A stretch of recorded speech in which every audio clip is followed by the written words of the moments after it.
What's up, everybody? Welcome to KJ Studios. It's your boy Jay. It's your girl Kaya. And today we are back with a new update.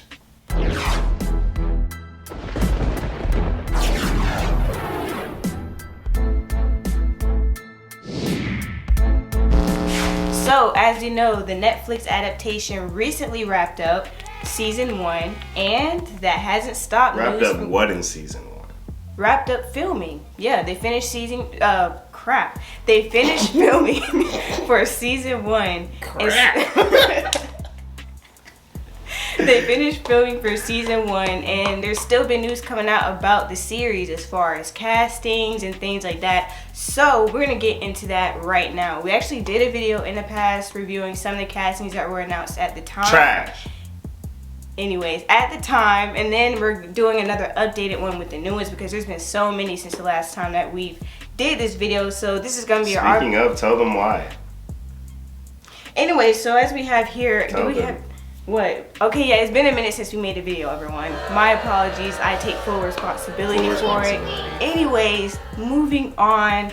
Possible release dates. So we could possibly be seeing this series at the end of this year or the beginning of 2023 next year. So let's cross our fingers and hope that we get it sooner rather than later. They've been stalling for a long time. It's been forever. It's been literally years. But without further ado, let's get into the first casting. Now, the way I did these castings was according to kind of chronological. So we'll be going to the oldest castings to the newest ones as far as the newer updates of castings. The first casting is Roy Iskandar. Okay, so he's casted as Lieutenant G, and you know he's appeared in Gotham and The Blacklist. We watched Gotham a couple of times. I don't think I remember seeing him, but then again, it's been a minute since I've actually watched the series. I mean, who did he actually play? Maybe he was younger. Yeah, maybe he was younger. Yeah, because that was like years ago. I sure don't remember him. But yeah, one thing I noticed when I saw this casting is that he is a bit younger. But we'll talk about the age thing a little bit later when we talk about Boomy and stuff like that. But I feel like the age here is not really a huge deal. But thinking about it, I would have thought to have him playing that role. It's a little bit of a deal because he's an older character. Mm-hmm. You can't keep using young characters to play old characters. Mm-hmm. You need to have characters that are actually that age. Mm-hmm. Like you're putting more responsibility on the actor than it actually needs to be there. Yeah, I mean, my question would be why change the age? Because I feel Boomy like the makes age sense. worked. Boomy makes sense because he has to have an athletic build and fighting we'll style. We'll say that for Boomy because we'll be talking about him a little bit later. But him. G, you don't see him a lot in action scenes. Right. You just need to get somebody who's you know, maybe 40s and in good shape, which is not hard to find. That's not difficult to find. Casting somebody who's mid to late 20s, early 30s doesn't make sense for that character. I mean, it's not a bad casting, but to me, I just don't see why they just couldn't get somebody within the age range because I feel like it just kind of worked. It looks like they picked him because he looks like the character. Right. But I'm pretty sure you can find somebody else who looks like that character. It's not exactly a... Yeah. So, I mean, it's an okay casting, but moving on to castings whose roles haven't been confirmed. I know in the past that when they're announcing them, there were some castings that we weren't sure who they're going to be playing. We weren't sure like what roles they had. But since then, they've updated, but there are like a few of them that haven't really been updated yet. And one of those happens to be Simon Chen. And we have no clue who he could be playing. I looked at it and I was like, I don't know who he could be playing. Combustion Man. There's no, I mean, if he's tall, that actually could work, honestly. That's actually pretty good. That's a pretty good guess. I don't really know anything else. I was thinking about the, not Duke, but you know, like the bigger dude, that was with Duke. Pipsqueak. I thought about him as well, but I'm not really sure because he looks too old to play that part, so I wasn't really sure about that one. We have Arden Cho, Momona Tanada, Simon Chen. We have Rainbow Dickerson, Joel Ule, and Rowan Aurora. Yeah, but as far as Rainbow, we're talking about her later. They did confirm her casting, so the only one that we don't know is Joel and Aurora. So my particular speculation is that Joel could probably be Jet. Which is one thing I was wondering, because you've announced all the other castings, but Jet plays a significant part in the Avatar series. So I'm like, they've got to cast him. You know what I'm saying? And then as far as Aurora, I was thinking maybe Guru Partik. No.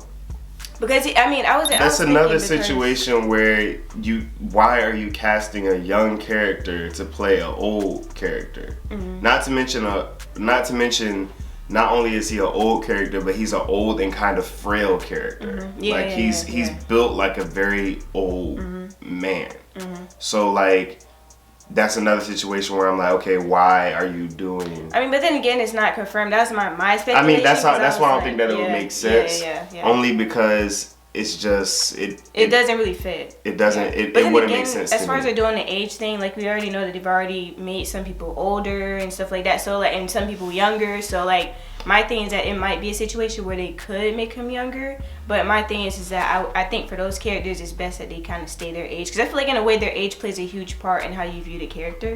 Because as far as like the guru guy, like the fact that he's older, it kind of gives him like a more wiser look and stuff like that. You know what I'm saying? Like it gives you like a vibe about the character. Yeah, it takes a lot of responsibility off the character to get somebody in that age range. Because now you're not just having to act the character, you're having to act the age as well.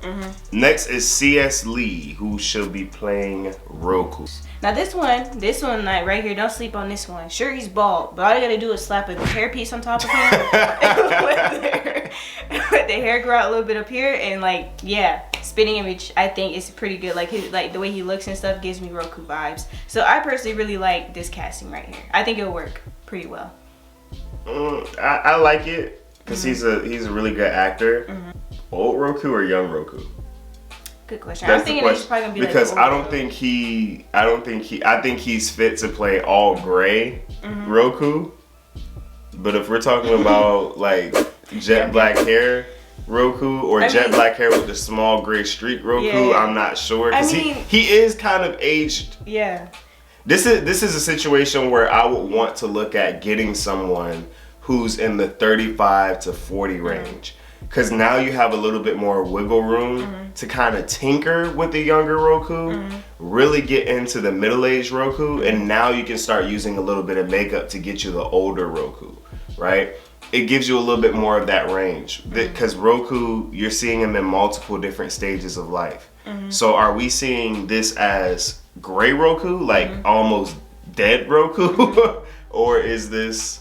I would imagine that they probably would cast somebody else a little bit younger for the flashback, someone who was like younger. But I don't know. I mean, he looks like at the age to where it's morphable to where if they want him to look younger, they could do that. Because he doesn't look old. But I think if they were going to do he doesn't look old. Like CGI type thing, he should be fine. I think it'll work. I think it's pretty good. I like the casting because he's an excellent actor. He's very talented. Okay, now for the next casting. We have Amber Midthunder, cast as Yue. If you guys haven't seen Prey, we all know because everybody's been talking about it as far as that movie goes. And so it's been a pretty big hit lately, so everybody's been talking about it. And I would have never thought that they would have casted her, but I think that this really does work. I feel like her casted as Yue would be fine. I mean, Yue is only in the series for like what? Like not really a long 2 minutes, time, 2.5 minutes. Yeah. So I feel like, I mean, for her, yeah, I feel like it works. I mean, shoot. Love her as an actor. I think she's extremely talented. Yeah. To be honest, I think she was cast for the wrong part. I would have loved to see her as Katara, just saying. Ooh, that's a good point. Just saying. I mean, but she's too old though, because she's 25. She's 25, but like I said, she's a very young 25. Or even like, I don't want to say Azula. That would probably be... actually probably Azula. I see why they didn't cast her, because she is a little bit aged out of the character, and Aang, considering the whole situation with Aang, would be copacetic. Yeah. but you get what I'm saying. But I think she's an excellent actor, and she's actually Native American. I had to put that in there. I had to say that. The shame. But Speculation. Allegedly. But love her casted for the character. I'm glad she decided to come in and do it. She's a pretty bad A character. Yeah. And I don't think that Yue will give her the opportunity to really show. I agree. What kind of... Yeah, Yue is more of a timid. She's very timid. Yeah. Which, like I said, you can't do the same thing every time. But I wanted to see, like, if she can be, like... Yeah, I want to see. You know, I'm just saying. That's what I was saying. Maybe Azula, because I feel like she would probably play really Which well. I really would have liked. All right. Next is A. Martinez cast as Paku. I love it. I love it. Yeah, this is the guy say one of my top favorite because you just look at his face and you just know that's perfect right there. It's and his attitude, his character, his demeanor. Is he gonna buy totally into the role and get the extensions on the side and bald the top? No. Probably not. What if they did give him a little bald cap, use some CGI to like? I mean, I say buy into it, buddy. I'm sure your hair will grow back pretty quick. Just cut off the middle, get them hair extensions on the side. Yeah, let them sideburns grow a little bit, buddy, and you got yourself a super Paku. No, not a super. Are they gonna give him the little catfish? That's mustache? A good question. I'm sure he probably did have to grow it out. They probably just took some glue and glued some on there. Yeah. Put a little glue on there. Yeah. But I mean, yeah, I love the casting. Yeah. He's an excellent actor. I don't think they could have done much better as far as that. That was perfect. The next casting is Danny Pudi as the Mechanist. If you guys don't know this guy, Community. Abed. Like I said, I'm in another very tight predicament because I like him. Yeah, this is one of the weird castings. I like him. I think he can play the part very well. But age is a factor here. Age is because he's not 40s. Necessarily young. Yeah. But he's very young looking. Yeah. And he's in his, I think he's like 43 or something like that. So like he looks really young though. And he's by no means old looking at all. And the Mechanist is a very old looking character. And he has a son too, so I'm wondering if he's gonna have a son the age that he is, because his son was around like Aang's age, right? Or maybe a little bit older. And so like my thing is that does this guy look like he'll be somebody that'll be a father to somebody that old? No. So it's kind of like I don't know how they're gonna work around that whole situation. However, I do think acting wise he can pull off his character. For sure. I mean he's pulled it off before. Yeah. I mean Abed he's basically a older and mature Abed. Yeah. Yeah, I agree. So it's basically the same character. So I like it. I like the casting. Middle Eastern. Yeah. He's Middle Eastern. I think it sort of sticks with the same thing. We're sort of seeing a pattern in the way as far as the Earthbenders go. Next we have Utkarsh Ambudar cast as King Bumi. Yes, and nailed it. Yep, and he is known for his role in Pitch Perfect, the series, and the Mindy Project, and Never Have No, and Lost. Lost is by far the most popular of all of those shows that he played in. Yes, he was the interrogator. Total beast. I'm pretty sure it's him. Yeah, I think you look. No, it's him. It's him. It's him. It's no doubt that it's him. I'm not wrong about this. Okay. So, like, we touched on this a little bit before as far as like the age thing with Boomy. The age thing with Boomy, right? So this is like, you look at him, he doesn't give me Boomy vibes. You know what I mean? Like, I mean, he can. Boomy's weird because of his age, his face has become slimmer and more frail looking, right? But his physical build is so large. Like, I'll put it like this: have anybody here ever seen Giannis Antetokounmpo? Giannis Antetokounmpo he has the exact same build. Boomy has the exact same build as Giannis Antetokounmpo. But imagine that body with the old man's head. And that's what King Boomy is. The problem is that you are not going to find very many people with that build. Right. So now I'm looking at this character. I'm looking at Utkarsh, 5 feet 9 inches tall. He is 38 years old. I don't know. Is he gonna keep his shirt on the whole time? I mean, like what people were saying is just that like obviously King Boomy is supposed to be around the same age as Aang, which is 112. You know, technically Aang is 112 years old in the series, and so people are thinking that maybe they're gonna do some type of effects to make him look older, but we all know that Boomy has like the physique of like a younger guy and the build and like the fighting skills of somebody younger. So it makes sense that they'll probably get somebody younger to play this role. I just for me, I'm just wondering how it's gonna turn out. Why it's so hard to go live action with a show like this, because some of the things in there there's so many nuances and different aspects that make these characters the characters that they are, that makes it so difficult to cast. Right. If you can't have a Boomy that's not physically imposing, because that's such a big part of who Boomy is. He's a physically dominant bender. So if he's not physically built, how can he be a fit? That's part of the shock and awe of when Boomy took off his cloak, and it's like, ooh, hold up. Yeah. Well, he gonna take off his cloak and just be like, yeah, man. Like, it's like, okay, you know? So I don't know what they're gonna do. For all we know, they could be going super CGI with this guy. What I could take away from this is, like, Boomy is like one of the popular characters I feel like a lot of people like. And so I feel like when it comes to this series, don't try to relate him too much to the show, because I feel like he's really not going to be, you know what I'm saying? Like if you try to put that expectation on this live action character of Boomy, then you're going to be disappointed for sure. Because I just feel like it's most likely not going to measure up to what we know Boomy to be. I'm not saying it's going to be bad, but I'm just saying that this might be like a little bit different from the Boomy that we are used to. Just because I don't think it's going to be a little bit different. I think it's going to be a lot different. That's part of the reason why the original directors and writers left. All right, so our next casting, James Sy, the voice of the Cabbage Merchant, will reprise his voice in live action. That is so cool, though. That's cool to me. Honestly, I feel like it's significant. They actually made the character look like him, which is pretty dope. And it's significant. Because it's significant because the Cabbage Man is like. He's an iconic character. Yeah, he's iconic. So, like, I feel like this is a worthy mention. That everybody in the world knows my cabbages, okay? Right, everybody. Right. Yeah, exactly. So everybody knows that he endured the most during the. And it's cool that he gets to actually take on this character, not even just in cartoon form, but in actual form as well. So that's good to mention as well. Rainbow Dickerson will be cast as Kaya. Who is Kaya? Tell us, Kaya. The mother of Sokka and Katara. Oh.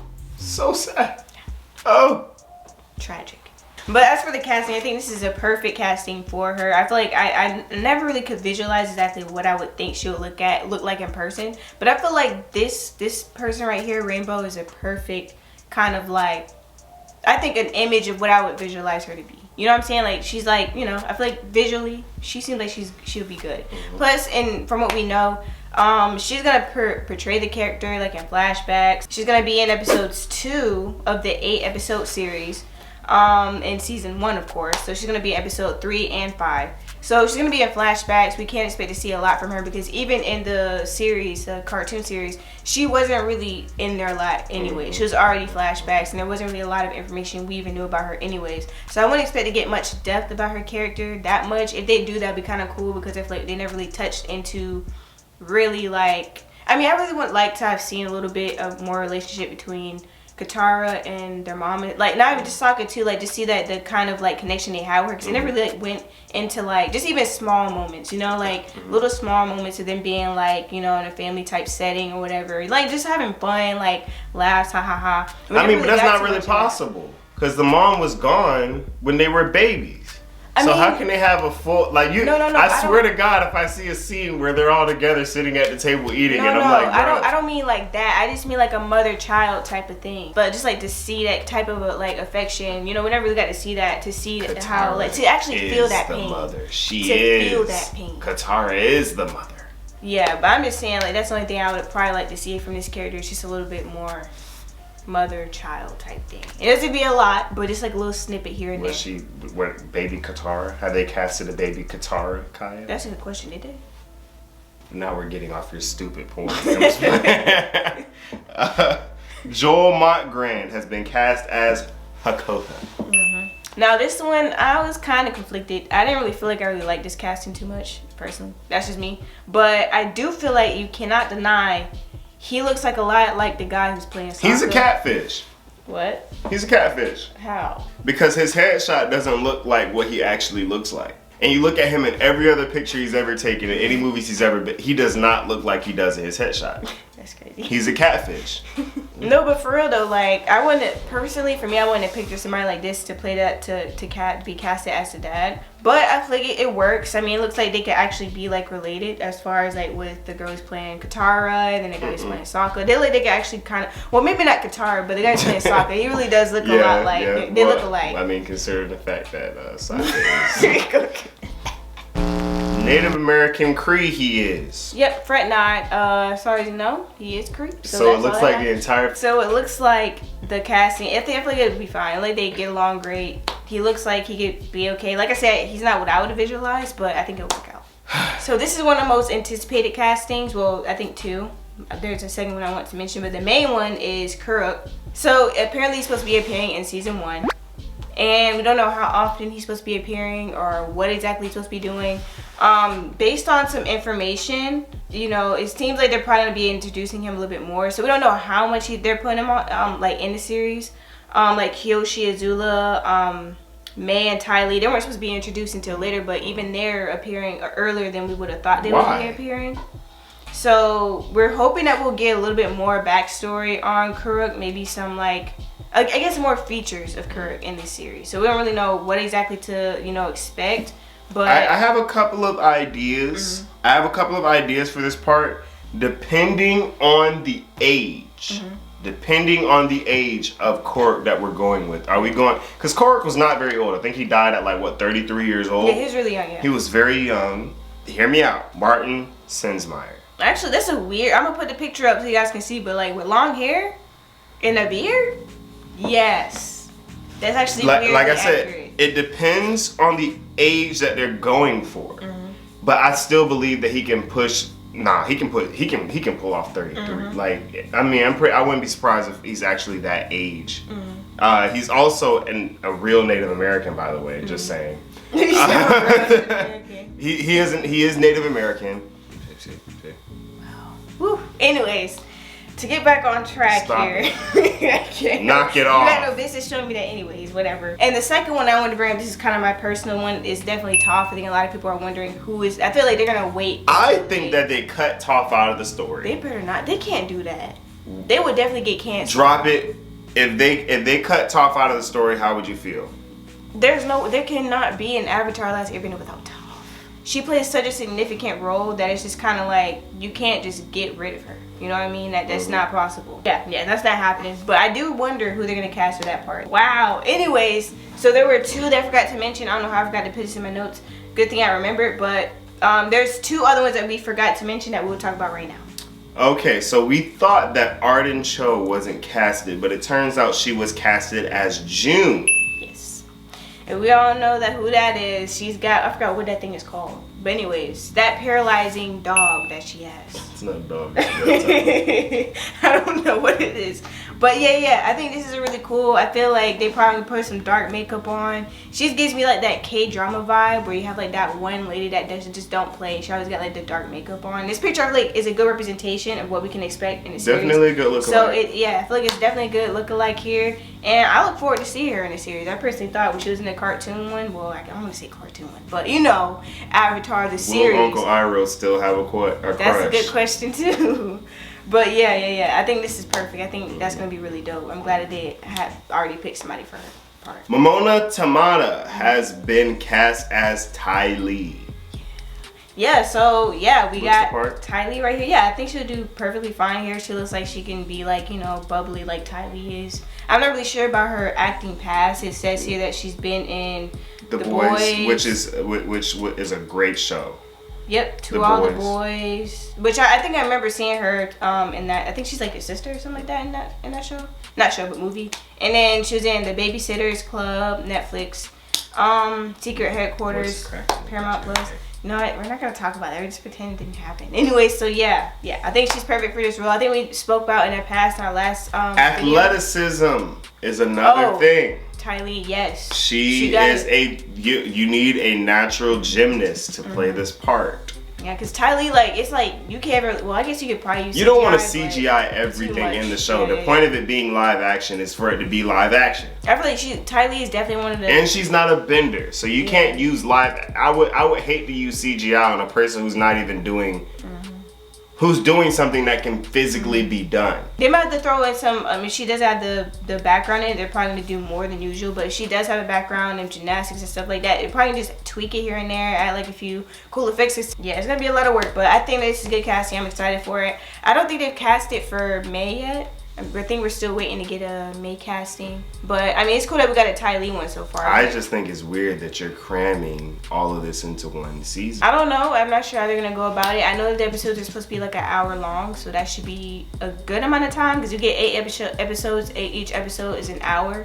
So I'm guessing that it'll probably be that's more than enough time. Yeah. But even still, my question is why haven't they brought Toph in if they already brought in? I mean, I guess Toph can probably wait till next season, but no, I don't really know. I feel like that's a lot of because as we get more into the Fire Nation, that's when Ty Lee and May are more introduced. Why is Toph coming in so late? Yeah. That's my question. Unless it's supposed to be a surprise reveal. Yeah, I think they might be keeping it really low key. All right, so more news about Avatar since we've been gone for a little while. Really brief. So breaking news from SDCC. The first Avatar Studios movie coming to theaters in 2024 will no longer be about Avatar Kyoshi, but rather about Avatar Aang. Indeed. This will be set in a time period where it will show Team Avatar as young adults. What does that mean? We've been wanting does that mean? We're gonna get to see Toph be a bad mother. We're going to get to see Aang and Katara be horrible parents. We're going to get to see all the bad decisions that we're gonna get to see it all, people. You just crushed. We are going to see it. You just crushed people's dreams just then. Oh man, this is gonna be exciting. I'm excited because we've been wanting to see it older Aang. And we're gonna get to see older Aang and older Zuko fight it out. You know what? Maybe so. Well, so we can expect to see this in 2024. If you guys haven't heard, there's actually supposed to be 3, actually. So it was supposed to be a, I believe it was a Zuko movie that we're supposed to get. We're supposed to get a Kyoshi movie, and then we're supposed to get a Korra movie. I personally feel like they should have just replaced the Korra movie with they should have did kept Zuko, kept Kyoshi. I don't want a Kyoshi. We know enough about Kyoshi. I want a Korra. Yes. Get rid of Korra, get rid of Kyoshi, get a Korra, and then I feel like the adult Aang thing is perfect. The adult Aang is perfect, but nobody likes Korra. Why do they keep forcing her on us? And then they're making us wait for it anyway. It's kind of like it's not even worth the wait, in my opinion. I feel like it's not worth the wait. Coming in 2026, don't worry, nobody's holding their breath. Nobody's holding their breath. We only care about Zuko and the adult Aang. Listen, that is about the other one. And if you give me a Korra, I want to see Korra battle some spirit. They've been holding down on Korra. Creatures. And another thing I was saying about was we need a Avatar one as well. I feel like that'd be so cool to explore though, because a lot of things were going on. Like the first Avatar, you got Warren he got a lot of TV time in Korra. Not really. They went into his story, but like we never got to see like what it was like for them to have to adapt this mindset of having an Avatar. How all these things, them come together as society, how it affected them. Because you saw the war part that happened with Avatar 1, but it's like, how did you get there? How did you get to the point where this war broke out? And actually see where it started, I feel like it's important. Anyway, so let's get this all done with. Thank you guys for watching the video if you made it this far. And make sure you like, comment, subscribe, and stick around. We'll see you guys in the next video. Post for the thumbnail.